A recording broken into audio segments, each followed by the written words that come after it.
Merci Monsieur le Président. Ma question s'adresse au ministre des Solidarités et de la Santé. Monsieur le ministre, les réserves de sang sont au plus bas. Elles continuent de baisser en raison de l'impact Covid-19. La situation est extrêmement inquiétante, a alerté il y a un mois François Toujas, président de l'Établissement français du sang, qui a appelé à donner son sang d'urgence. La situation est inédite, à un niveau jamais atteint depuis 10 ans. Pour l'EFS, qui doit prélever 10 000 dons par jour pour répondre aux besoins des patients et disposer de suffisamment de sang pour chaque groupe sanguin. La reprise d'une activité hospitalière soutenue a accru les besoins. En Mayenne, territoire toujours exemplaire dans sa mobilisation pour le don du sang ou le don de moelle osseuse, nous sommes particulièrement attentifs au sujet. Des appels ont été lancés auprès des employeurs afin de faciliter le don de sang de leurs salariés et auprès des autorités locales pour continuer à faciliter l'organisation de collectes mobiles sur les territoires. Les étudiants sont aussi incités à venir donner leur sang dans les collectes mobiles ou dans les 120 maisons du don. Pour rappel, pas besoin de passe sanitaire pour donner son sang. Il faut juste peser plus de 50 kilos, être en bonne santé et avoir entre 18 et 70 ans. Je saisis l'occasion de cette question au gouvernement pour rappeler que le don du sang deviendra bientôt accessible à tous sur la base des mêmes critères pour les homosexuels comme pour les hétérosexuels. Il s'agit d'un signal fort. Pouvez-vous nous dire où nous en sommes dans l'application de cette mesure ?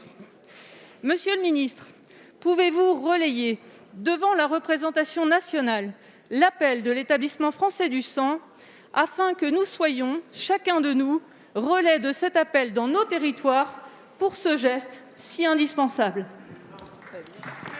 Merci Madame la députée. La parole est à Monsieur Olivier Véran, ministre des Solidarités et de la Santé. Madame la députée Géraldine Bannier, vous avez raison. L'Établissement français du sang a subi la crise sanitaire avec une réduction du nombre de donneurs, une réduction des lieux de collecte, notamment en entreprise et dans les universités. Il faut savoir que c'est 30% des collectes annuelles.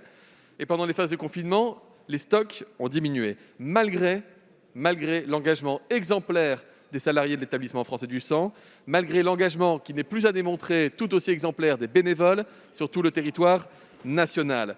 Nous avons également assisté ensuite à une reprise de la consommation des culots de globules rouges liée à la reprogrammation des soins de chirurgie qui avaient été suspendus. Et enfin, une accumulation de tensions sur les personnels de l'EFS dont la mobilisation a permis malgré tout de tenir bon tout au long.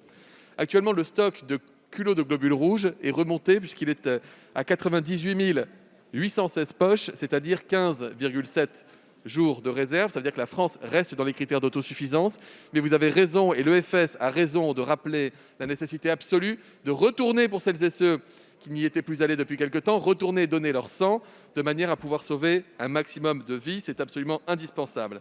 Concernant l'alignement des conditions de don de sang en fonction des pratiques sexuelles, c'est-à-dire que pour les hétérosexuels comme pour les hommes ayant des rapports sexuels avec les hommes, vous savez que le gouvernement s'est engagé devant vous à ce que la mise en œuvre opérationnelle de ce que vous avez voté, et vous avez eu raison, si je puis me permettre, de le voter, la mise en œuvre opérationnelle soit effective dès le début de l'année 2022.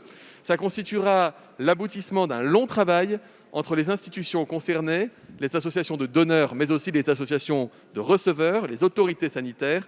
Et donc, il sera donc prochainement, comme promis, comme nous y sommes engagés, possible, en maintenant le plus haut niveau de sécurité transfusionnelle, de permettre cette égalité à l'accès aux dons.